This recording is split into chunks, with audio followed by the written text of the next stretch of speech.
할렐루야. 예배하는 가정마다 하나님의 복됨이 충만하기를 주님의 이름으로 축복합니다. 아멘.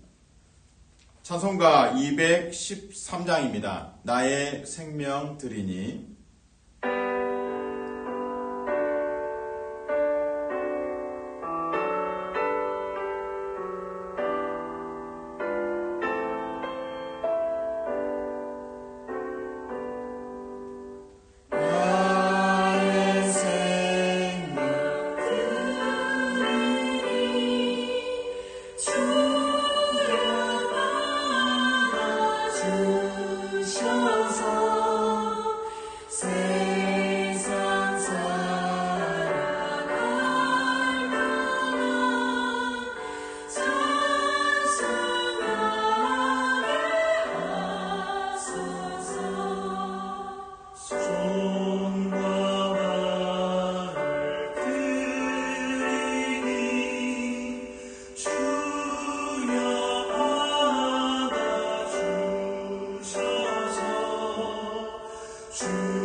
기도하겠습니다. 사랑과 자비 하나님 감사합니다. 수요일 새벽 주님 앞에 나왔습니다. 은혜를 구합니다. 하나님의 긍휼을 구합니다. 하나님의 평강을 우리에게 부어 주시옵소서. 오늘 민수기 말씀 30장의 말씀을 통해서 소원하는 자의 삶을 들여다봅니다. 약속을 지키며 그 약속을 지킴이 또한 예배가 되게 도와주시옵소서. 주님, 환우들을 위해 중보합니다. 하나님의 위로하심과 또 치유하심을 허락하여 주시옵소서. 그 마음을 위로하시고 재활의 시간들, 그 눈물겨운 시간들을 하나님께서 눈물을 닦아주시고 안아주시고 품어주시고 사랑하여 주시옵소서. 주님, 새 가족들을 위해서 중보합니다. 하나님께서 우리 교회에 새 가족들을 보내시며 그들이 말씀 안에서 뿌리 내리고 성장하는 복됨을 허락하여 주시옵소서. 예수님 이름으로 기도합니다. 아멘. 하나님께서 주신 말씀 민수기 30장입니다. 1절에서 16절까지 말씀 한 절씩 나눠 읽겠습니다. 모세가 이스라엘 자손 지파의 수령들에게 말하여 이르되 여호와의 명령이 이러하니라. 사람이 여호와께 서원하였거나 결심하고 서약하였으면 깨뜨리지 말고 그가 입으로 말한 대로 다 이행할 것이니라. 또 여자가 만일 어려서 그 아버지 집에 있을 때에 여호와께 소원한 일이나 스스로 결심하려고 한 일이 있다고 하자 그의 아버지가 그의 소원이나 그가 결심한 서약을 듣고도 그에게 아무 말이 없으면 그의 모든 서원을 행할 것이요 그가 결심한 서약을 지킬 것이니라. 그러나 그의 아버지가 그것을 듣는 날에 허락하지 아니하면 그의 소원과 결심한 소원을 이루지 못할 것이니 그의 아버지가 허락하지 아니하였은즉 여호와께서 사하시리라. 또 혹시 남편을 맞을 때에 서원이나 결심한 서약을 경솔하게 그의 입술로 말하였으면 그의 남편이 그것을 듣고 그 듣는 날에 그에게 아무 말이 없으면 그 소원을 이행할 것이요 그가 결심한 서약을 지킬 것이니라. 그러나 그의 남편이 그것을 듣는 날에 허락하지 아니하면 그 소원과 결심하려고 경솔하게 입술로 말한 서약은 무효가 될 것이니 여호와께서 그 여자를 사하시리라. 과부나 이혼당한 여자의 소원이나 그가 결심한 모든 서약은 지킬 것이니라. 부녀가 혹시 그의 남편의 집에서 소원을 하였다 하든지 결심하고 서약을 하였다 하자 그의 남편이 그것을 듣고도 아무 말이 없고 금하지 않으면 그 소원은 다 이행할 것이요 그가 결심한 서약은 다 지킬 것이니라. 그러나 그의 남편이 그것을 듣는 날에 무효하게 하면 그 소원과 결심한 일에 대하여 입술로 말한 것을 아무것도 이루지 못하나니 그의 남편이 그것을 무효하게 하였은즉 여호와께서 그 부녀를 사하시느니라. 모든 소원과 마음을 차제하기로 한 모든 서약은 그의 남편이 그것을 지키게도 할 수 있고 무효하게 또 할 수 있으니 그의 남편이 여러 날이 지나도록 말이 없으면 아내의 소원과 스스로 결심한 일을 지키게 하는 것이니 이는 그가 그것을 들을 때에 그의 아내에게 아무 말도 아니하였으므로 지키게 됨이니라. 그러나 그의 남편이 들은 지 얼마 후에 그것을 무효하게 하면 그가 아내의 죄를 담당할 것이니라. 이는 여호와께서 모세에게 명령하신 규례니 남편이 아내에게 아버지가 자기 집에 있는 어린 딸에 대한 것이니라. 아멘. 저는 하와이에서 이제 DTS 예수 제자 훈련학교 이제 과정을 마쳤습니다. 그때 그 훈련 과정 중에 중요한 그 봉사 시간이 있습니다. 영어로 이제 work duty라고 하는데요. 2시간씩 매일 이제 봉사를 했습니다. 제가 섬겼던 그 일은 식당에서 3시부터 오후 3시부터 5시까지 2시간 동안 저녁 식사를 이제 준비하는 것이었습니다. 식당에서 일하는 게 물론 이제 즐거운 일도 있지만 또 조금은 이제 일하는 것 자체에 대해서 좀 미루고 싶다든지 좀 주저할 수도 있죠. 특별히 이제 그 오후 시간에 조금 졸려서 낮잠을 자다가 알람 소리에 깨어서 이제 헐레벌떡 오후 3시에 맞춰서 식당에 달려갔던 기억이 납니다. 근데 좀 마음이 불편했습니다. 막 시간에 촉박해서 달려가는 헐레벌떡. 그렇게 가면 식당에서 봉사할 때 이 마음이 준비가 안 됐다는 것을 느꼈습니다. 그래서 마음을 좀 고쳐먹었습니다. 그래서 5분 일찍 도착하자. 그래서 이제 한 2시 55분 정도에 이제 도착하는 것으로 했습니다. 그러니까 이제 일찍 도착하니까 마음이 준비되는 것을 느꼈습니다. 봉사할 수 있는 마음, 섬길 수 있는 마음. 그래서 도착하면 이제 제가 섬기는 여러 사람 중에 1등 또는 2등으로 도착을 했고, 그 섬김의 시간들이 저에게 참 중요한 예배의 시간이었다라는 생각이 듭니다. 오늘 말씀은 이제 서원에 대한 것입니다. 하나님께 약속하고 그것을 이행하는 것. 이것이 바로 예배입니다. 사무엘상에 보시면 이제 한나가 나오죠. 한나가 자녀가 없다가 하나님께 기도했습니다. 서원했습니다. 아들을 주시면 하나님께 내어 드리겠습니다. 그 소원을 이제 지켜나가는 한나. 그것에 그러한 신실함, 소원을 지키는 것이 이제 예배입니다. 그래서 오늘 이제 30장뿐만 아니라 앞에 28장, 29장, 30장까지 전체가 예배에 대한 내용입니다. 물론 이제 28장에서는 이제 오늘날 현대적 의미로 표현한다면 새벽 예배, 저녁 예배도 포함하고요.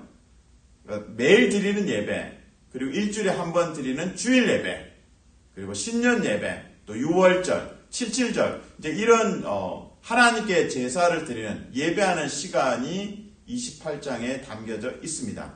그리고 29장을 들여다보면 또 3가지가 언급됩니다. 7월 달에 있는 이제 하나님 앞에 나아가는 시간이죠. 나팔절이 있고요. 대속죄일, 그리고 초막절에 대해서 언급하고 있습니다. 그래서 28장, 29장은 예배다. 하나님 만나는 시간이다라는 것을 확인할 수 있습니다. 그러면 오늘 본문의 30장 서원에 대해서 제가 말씀을 드렸습니다. 이것은 예배다. 말씀을 지키는 것이 예배다. 그 근거가 있습니다. 근거는 바로 이제 서원에 대한 단어인데요. 30장에서는 서원이라는 단어, 이 히브리어로 이제 네데르라고 합니다. 이 네데르, 서원이라는 단어가 13번 나옵니다. 얼마나 강조를 했는지 알 수 있습니다. 그리고 이 서원이라는 단어와 더불어서 서원하다, 이 동사, 서원하다라는 단어가 또 3번 나옵니다. 그러면 결론적으로 30장, 민수기 30장에서는 서원과 관련해서 서원 13번, 서원하다 3번, 도합하면 16번. 서원 또는 서원하다라는 단어가 민수기 30장에 가득 채워져 있습니다. 그것을 지켜나가는 것이 예배라고 우리에게 가르쳐 주고 있습니다. 자, 그런데 자꾸 제가 이 말씀을 지키는 것, 서원을 지키는 것이 예배입니다. 그리고 앞에 28장, 29장과 연결하는 근거가 있습니다. 비유하자면 여러분이 기차가 길죠. 근데 자세히 들여다보면 기차가 다 연결되어 있는 겁니다. 차량이 이제 연결되어 있죠. 연결고리가 있고요. 오늘 28장, 29장과 연결해서 30장을 연결하는 고리가 있습니다. 그 단어가 서원입니다. 30장의 풍년처럼 가득한 서원이라는 단어가 29장에도 등장합니다. 자, 본문을 보겠습니다. 29장, 민수기 29장 39절입니다. 그 본문 29절을 읽을 때 서원이라는 단어를 한번 주목하면 좋겠습니다. 자, 39절을 읽어드립니다. 너희가 이 절기를 당하거든 여호와께 이같이 드릴지니 이는 너희의 서원제나 낙헌제로 드리는 번제, 소제, 전제, 화목제 외에 드릴 것이니라. 그 소원제에 대해서 이야기를 합니다. 하나님 앞에 드리는 그 번제나 여러 이제 제물이 있지만 30장에서는 삶 속의 예배, 하나님께 드렸던 약속을 한나처럼 신실하게 지켜나가는 것이 예배입니다. 결론적으로 28장, 29장, 30장 다 예배입니다. 성전에서 드려지는 예배가 있고 삶 속에서 말씀에 순종하고 또 소원한 것들을 이루어가는 것이 예배입니다. 사랑하는 성도 여러분, 축복합니다. 삶 속에서 하나님께 신령과 진정으로 드리는 신실한 성도, 약속한 바를 지키는 성도 되시기를 주님의 이름으로 축복합니다. 아멘. 자, 30장에서 우리 안에 조금 이렇게 질문이 생기는 부분이 있습니다. 여성의 경우에 미혼일 때는 소원에 대해서 아버지와 상의를 해야 한다. 그리고 기혼 여성의 경우에는 남편과 상의를 해야 한다. 이 대목에서 조금 불편한 마음을 가질 수 있을 겁니다. 이거 너무 가부장적인 사고가 아닌가. 저는 이제 이 부분을 이렇게 해석하고 싶습니다. 질서. 질서. 예전에는 신호등이 없을 때 교통경찰이 있었습니다. 그래서 사거리에서 교통경찰이 정중앙에서 이제 차량의 스탑, 정지와 또 진행을 또 지시를 했습니다. 그 사람이, 그 교통경찰이 무슨 특별한 사람이라기보다는 그 사람에게 주어진 펑션, 기능, 역할 때문에 운전자들이 순종하는 겁니다. 정지하라는구나. 그 다음에 진행하라는 거구나. 지나가라는 그런 이제 지시들에 대해서, 명령에 대해서 따르는 것이죠. 그래야 이게 질서가 잡히기 때문이죠.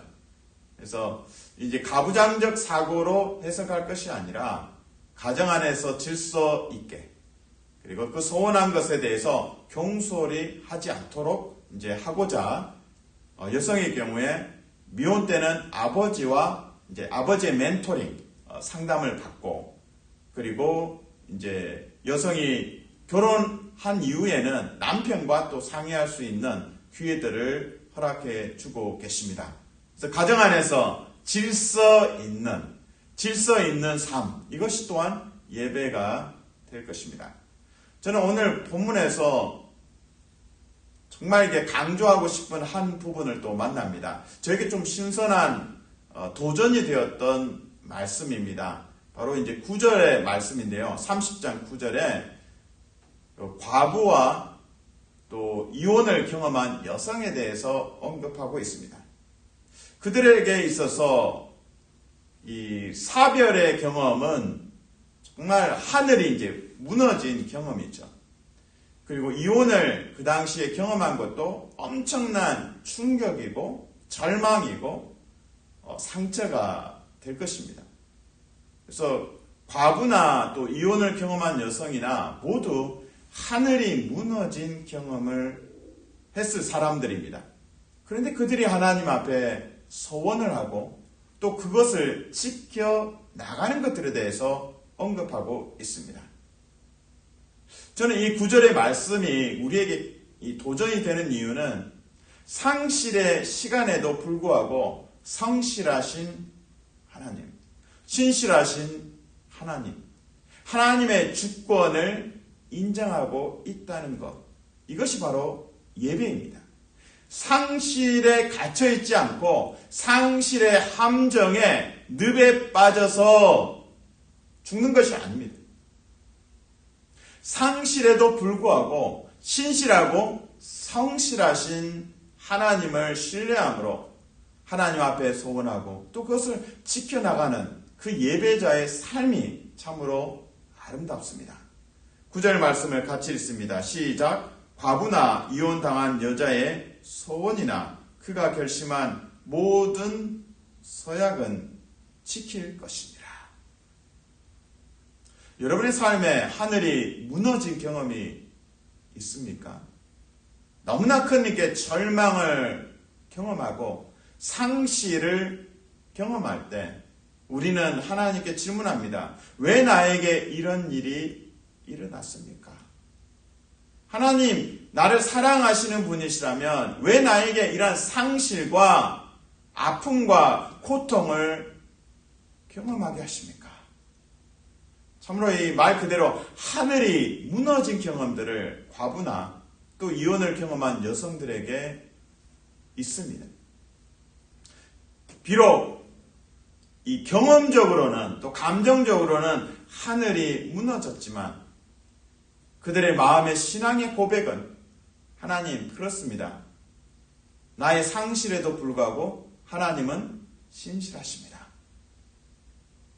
그래서 아침마다 주의 성실이 큼이라. 예레미야 예가의 그 말씀처럼 아침마다 주의 성실이 큼이라. 여러분의 상실이 커지는 것이 아니라 하나님의 성실하심이, 하나님의 신실하심이 날마다 커져가면 좋겠습니다. 아들을 십자가에 내어주신 그 십자가의 사랑이, 그 복음이 여러분의 구멍난 가슴에, 무너진 하늘에 기둥이 되고 새로운 새하늘이 되고 여러분을 치유하고 새롭게 하고 날마다 예배자로 헌신하는 복됨이 있기를 주님의 이름으로 축복합니다. 아멘. 기도하겠습니다. 하나님 감사합니다. 약속을 지키는 것 아름다운 일입니다. 더 나아가서 하나님께 소원한 것을 지키는 것은 또한 예배입니다. 주님, 예배자로 우리를 세워 주시옵소서. 또한 과부나 또 이혼을 경험한 여인처럼 상실의 시간 속에서 성실하신 하나님을 찬미하게 도와주시옵소서. 하나님의 위로하심이 더하여지고 하나님의 다스리심과 주권이 상실의 시간 속에서도 복음으로 인하여 온전히 세워지게 도와주시옵소서. 상실에 갇히지 않고 상실에 매몰되지 않고 성실하신 주님을 예배하는 참된 예배자 되게 도와주시옵소서. 예수님 이름으로 기도합니다. 아멘.